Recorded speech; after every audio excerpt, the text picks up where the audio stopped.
Dear students, आज हम Ectocarpus के बारे में पढ़ेंगे जो कि एक तरह की ब्राउन एल्गी है। इसका ब्राउन कलर ब्राउन पिगमेंट फ्यूकोजैंथिन के कारण होता है। The genus Ectocarpus shows many of the simplest features in the Phaeophyceae and is one of the best known brown algae genus. It is often seen as a hairy growth in the pools, mostly attached to the rocks and other alga. यदि हम इसकी classification देखें या systematic position देखें तो हम देखेंगे according to Smith classification इसे डिवीज़न थियोफाइटा, क्लास आइसोजेनेरिटी, ऑर्डर एक्टोकार्पेस, फैमिली एक्टोकार्पेसी में रखा गया है। General characters of Phaeophyceae. साधारणतः इस क्लास की एल्गीज को ब्राउन एल्गी भी कहा जाता है। इनका ब्राउन कलर फ्यूकोजैंथिन नामक जैंथोफिल की अधिकता के कारण होता है। इसके अतिरिक्त इसमें chlorophyll A, chlorophyll C, alpha और बीटा कैरोटीन एवं अन्य जैंथोफिल्स भी पाए जाते हैं। फियोफाइसी क्लास के विशिष्ट लक्षण के बारे में मैं आपको बताना चाहती हूँ, जो कि इस तरह से हैं। नंबर 1, थैलस हेट्रोट्राइकस, स्यूडोपेरेन्काइमेटस और पेरेन्काइमेटस टाइप का होता है। इसमें यूनिसेल्युलर और कॉलोनियल सदस्यों का अभाव होता है। इस फैमिली के थैलस विशालकाय स्वरूप के होते हैं, जिन्हें कि कैल्प कहा जाता है। The second character is cell wall cellulose की बनी होती है, जिसमें फ्यूसिजेनिक तथा एल्सीजेनिक एसिड उपस्थित होता है। The third character is cytoplasm में फ्यूकोसन वेसिकल्स पाई जाती है। रिजर्व फूड मटेरियल मैनिटॉल और लेमिनेरिन तथा कभी कभी फैट या ऑयल ड्रॉपलेट्स के रूप में होता है। क्रोमेटोफोर्स का कलर ब्राउन होता है, जिसमें फ्यूकोजैंथिन की अधिकता या बहुलता पाई जाती है, जो कि क्लोरोफिल के प्रभाव को मास्ट कर देता है, जिससे एल्गीज ब्राउन कलर के दिखाई देते हैं। सामान्यतः पारिनोइड्स का अभाव होता है, परंतु कुछ सदस्य उनमें नेकेड पाइरिनोइड्स जो हैं वो पाए जाते हैं। फियोफाइसी में एसेक्सुअल रिप्रोडक्शन जूस्पोर्स के द्वारा होता है। ये जूस्पोर्स पायरिफॉर्म यानी कि वृक्काकार तथा लेटरल फ्लैजिला युक्त होते हैं। ये संरचनाएं विषम कशाभिकी या हेट्रोकॉन्ट कहलाती है। इस क्लास के सदस्यों में लैंगिक जनन या सेक्सुअल रिप्रोडक्शन आइसोगैमस टाइप का होता है और कभी कभी ऊगैमस टाइप का भी होता है। फर्टिलाइजेशन एक्सटर्नल होता है तथा जाइगोट में सामान्यतः रेस्टिंग पीरियड का अभाव होता है। इसके अलावा अनेक सदस्यों में अल्टरनेशन ऑफ जनरेशन पाया जाता है। डिस्ट्रीब्यूशन और अक्रेंस। ये एक विश्वव्यापी एल्गी है, जो कि मूल रूप से ठंडे प्रदेशों में व ध्रुवीय क्षेत्रों में समुद्र के नज़दीक पाया जाता है। कुछ स्पीसीज फ्रेश वाटर में पाई जाती है। ये मुख्यतः प्रशांत महासागर यानी कि अटलांटिक ओशियन के तटीय क्षेत्रों में लंबे व घने गुच्छों के रूप में अधोस्तर पर मिलता है। भारत में यह पश्चिमी तट पर समुद्री पौधों पर, एपिफिटिक तथा पथरीली चट्टानों पर लिथोफाइट्स के रूप में पाया जाता है। इसकी कुछ जातियाँ एपिजोइक होती हैं, कुछ जातियाँ एंडोफिटिक रूप से पाई जाती हैं।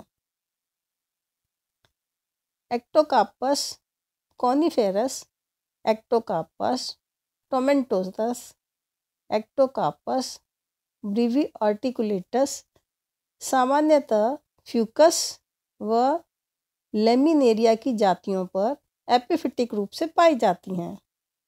एक्टोकार्पस डर्मोनिमेटस एक एंडोफिटिक स्पीसीज है।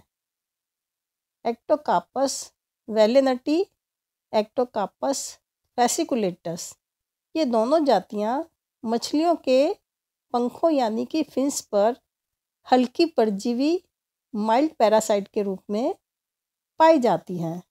इसकी इंडिया में करीब 16 स्पीसीज पाई जाती है।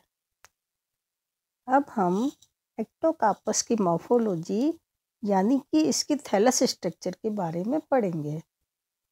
यदि इसके थैलस को देखा जाए तो हम देखेंगे थैलस हेट्रोट्राइकस टाइप का होता है, यानी कि इसमें दो तरह की ब्रांचेस पाई जाती है, प्रोस्टेट ब्रांचेस और सेकंड इरेक्ट ब्रांचेस, या जिसे हम प्रोस्टेट फिलामेंट या इरेक्ट फिलामेंट भी कह सकते हैं। प्रोस्टेट लाइट व इरेगुलर रूप से ब्रांचेस होता है और भूमि पर फैलकर किसी अन्य आधार या सबस्ट्रेटम से बहुकोशिकीय राइजोइड्स के द्वारा चिपका रहता है। फ्री फ्लोटिंग स्पीसीज की अपेक्षा अटैच्ड स्पीसीज में यह भाग अधिक विकसित होता है। राइजोइड्स अत्यंत शाखित होकर हेप्ट्रॉन या होल्ड फास्ट के रूप में परिवर्तित हो सकते हैं अथवा लंबे लंबे अशाखित अथवा कम शाखित भी हो सकते हैं। कुछ एक्टोकार्पस की स्पीसीज में राइजोइड्स एंडोफिटिक होते हैं।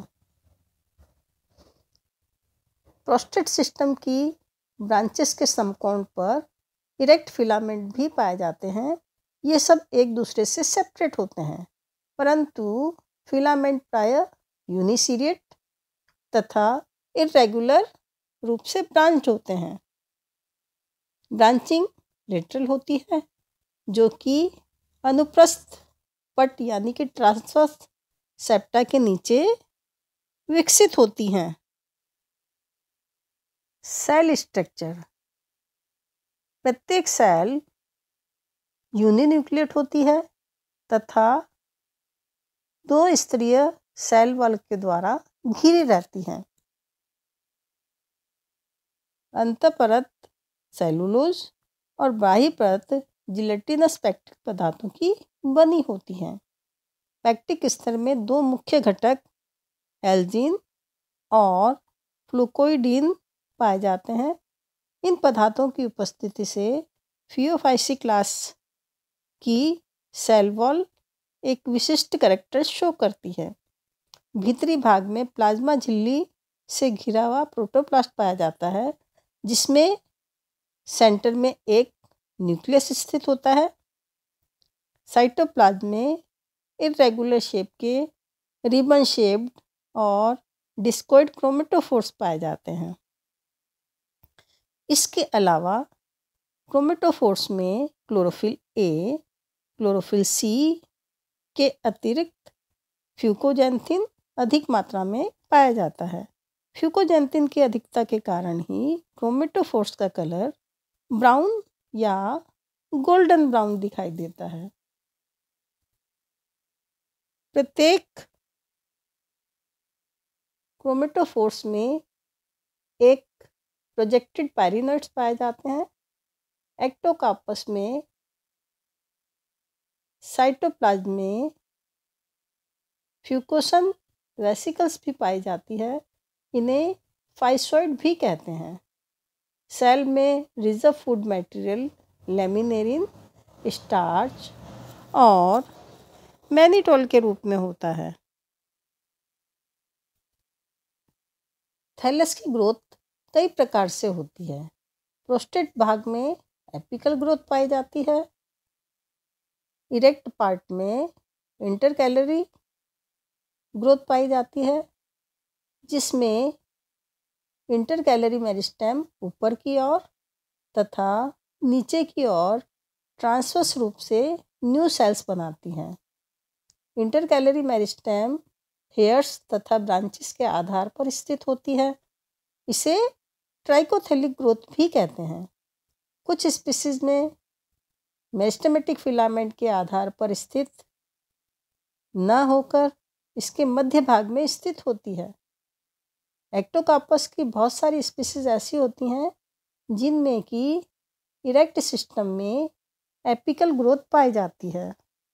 अब हम नेक्स्ट क्लास में एक्टोकार्पस के रिप्रोडक्शन के बारे में पढ़ेंगे।